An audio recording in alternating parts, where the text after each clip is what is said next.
Hi, I'm Adam Murphy and I wanted to talk about dairy farming in Wisconsin briefly and what's happened in the last several years and why I think understanding economics is important. So here's a simple supply-demand curve. As the price goes up, dairy farmers are willing to produce more. As price goes down, people are willing to have more demand. Very simple basic economics.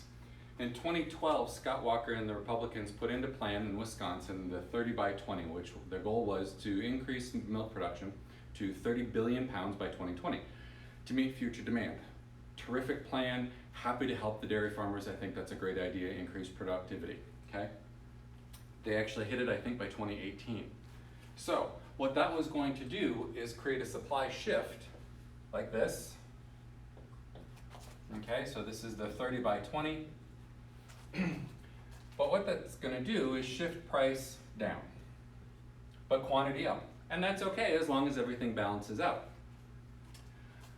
In 2014, milk prices fell by 40%. Part of that was demand, part of that was this increased productivity, but what they didn't anticipate was a dramatic drop in demand for dairy products across the world.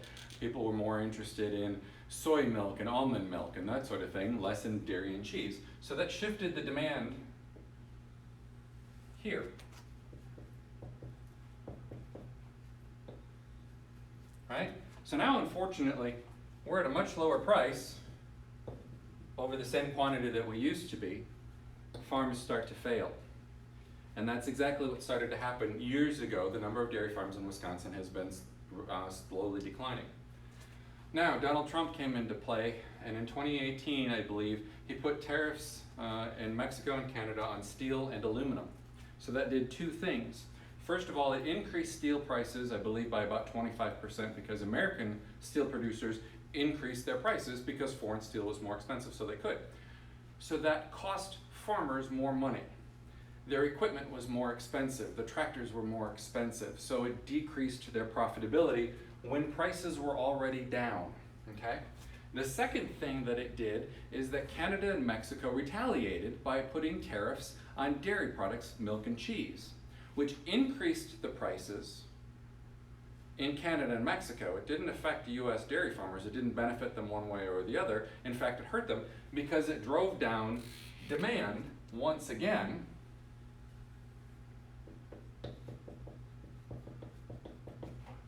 And now there's less quantity demanded than ever before, and the prices are lower, hurting our Wisconsin dairy farmers even more.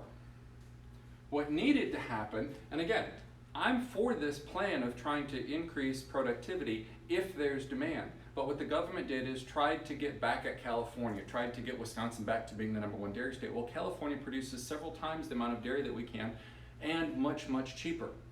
What we needed to do was to help dairy farmers either produce new products that could be sold at higher profit margins so that they made more money, or to come up with new products entirely, so that we would have actually shifted the supply curve here. Less supply,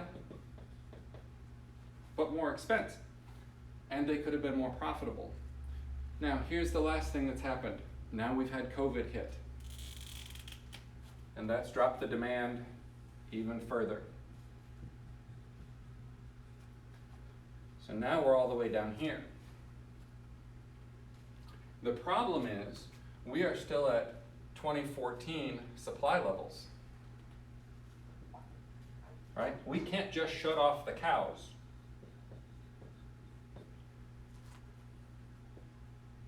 So here's part of our problem. This gap, and I'm sorry for this mess, this is when we started to dump milk. This is when you saw this year in COVID, farmers dumping milk, because you can't shut off the cows, so they're still producing the supply.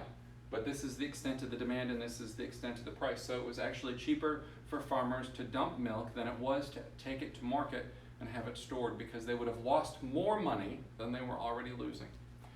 In 2018 and 2019, in part because of the tariffs, Wisconsin has lost 1,500 dairy farms. And I believe it was around 500 more before COVID kicked in 2020. And I'm sure that it's been more since.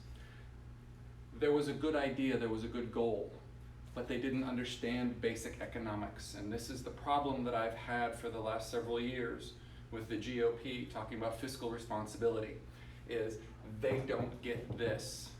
And if you don't understand this, we lose thousands of dairy farms.